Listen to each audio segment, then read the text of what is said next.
キャラクターを一から作っていこうと。人間という職業があって、まあそれの足し算がうまい作家さんなので、そうだなっていう作品ですよね。大人たちの中で密かなブームが巻き起こっている。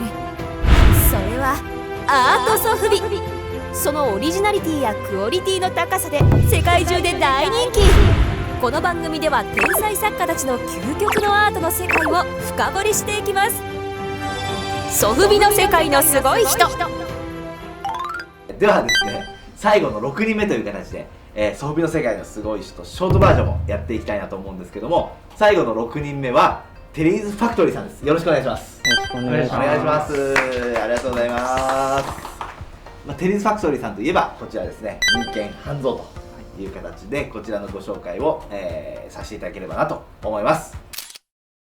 トーマさんと中国の問い関連のお仕事をさせていただいた時に初めてキャラクターというかこう可愛らしい感じのキャラクターを作ってて、まあそれきっかけでしばらくしてからちょっとやっぱコロナ禍になって、この先どうしていこうかみたいなのをトーマさんといろいろ相談していくうちに「ソフビやりませんか?」という声をかけていただいて、その後多分皆さんおっしゃってると思うんですけど、クラブハウスでお話しする機会があって、そこからこうトントン拍子に進行していったという形ですね。そうですね、自分は普段イラストレーターとして絵を描いてるんですけれども、それもキャラクターじゃなくて、まあ女の子とか、そういう感じのものを描いてるんですけれども、半蔵の方ももともと絵であった。そうですね、今まで別のキャラクターとかも作ってはいたんですけれども、やっぱりここで初心に帰ってスタートに戻ろうと思って、海外ニーズも考えつつ、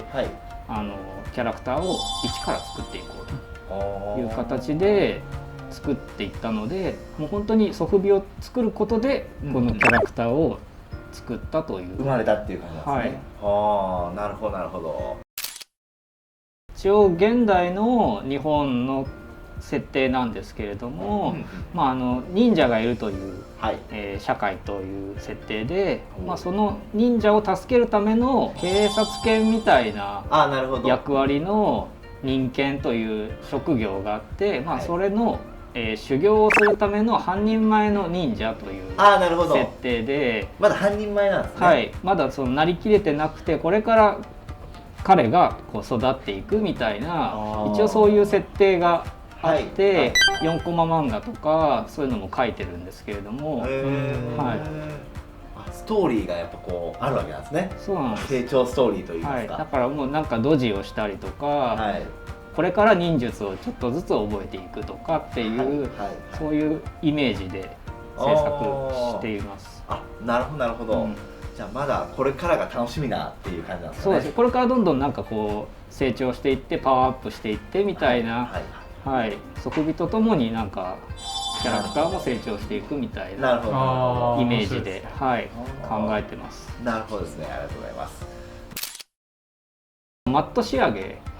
にしていただいたんですよ。なるほどなるほど。なのでもともとマット仕上げが結構イラストレーターやってる時から好きで、マットにしたいとは思っていたんですけど、一応マット他の方とは違って、僕だけマット仕上げの。なるほどなるほど。で首輪とか鼻の頭とか、その目立つところだけ彩色塗料でテカテカする塗料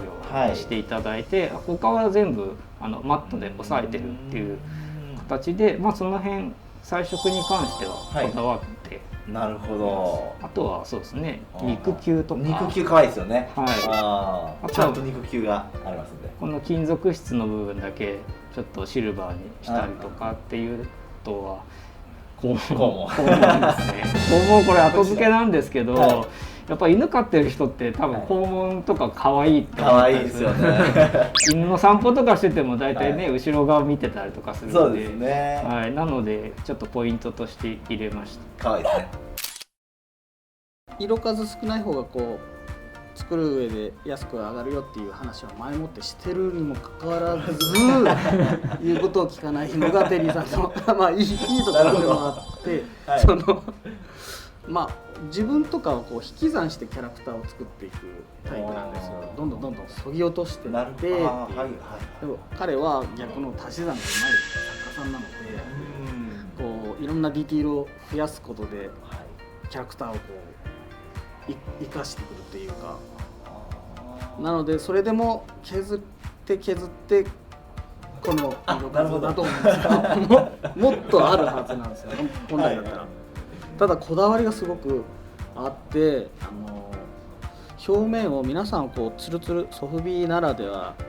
クリアにした時に綺麗にこう、こういう透け感が出るような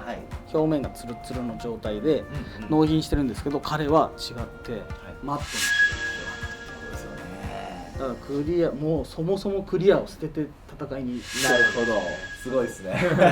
かっこいいですね、それは。で塗装もちゃんとマット指定にして金属の部分だけ艶ありの指定をしてるんですよ。なるほど。そういうこだわりがもうこだわったなっていう作品ですよねな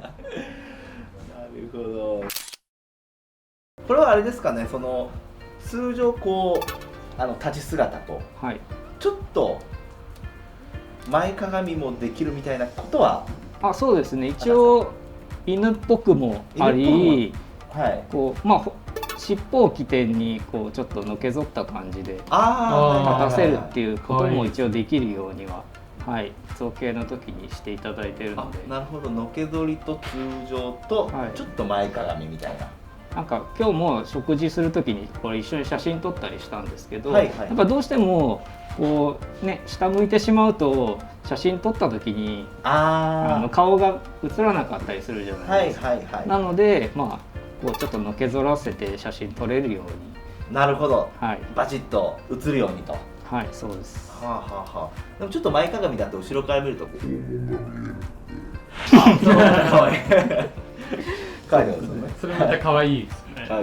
あとはやっぱりこの4足にしたかったんですよね。絶対倒れないやつを作ろうと思って。なるほど、バランスバッチリですよね。はい、なのでもうちょっとしたことじゃ動じないような感じにはしました。なるほどなるほど。これはあれですか、ファーストカラーがこちらということも。そうですね、これ一応ベーシックカラーとして作って引き続き作っていく感じで、他のカラーも今後いろいろいろいろ検討しています。出てくるかなという形ですね。ありがとうございます。でも今後のこの人間半蔵の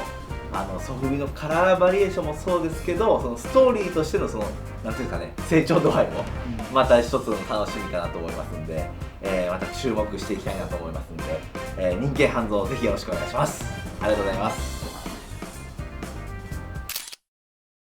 あれですね、やっぱりこう個性色があっていいですね。そうです。皆さん全部やっぱ違うので、こだわりの部分もそうですし、やっぱその6人のこう動きを見ててもすごい楽しかったです。今後楽しみなクリエイターさんがどんどんそうですね輩出されていくと、またより盛り上がって楽しくなっていくというところですよね。まず6人のクリエイターさんのお話を聞かせていただいたんですけど、ありがとうございます。はい、ぜひよろしくお願いします。ありがとうございます。ありがとうございます。ソフビカルだな T です。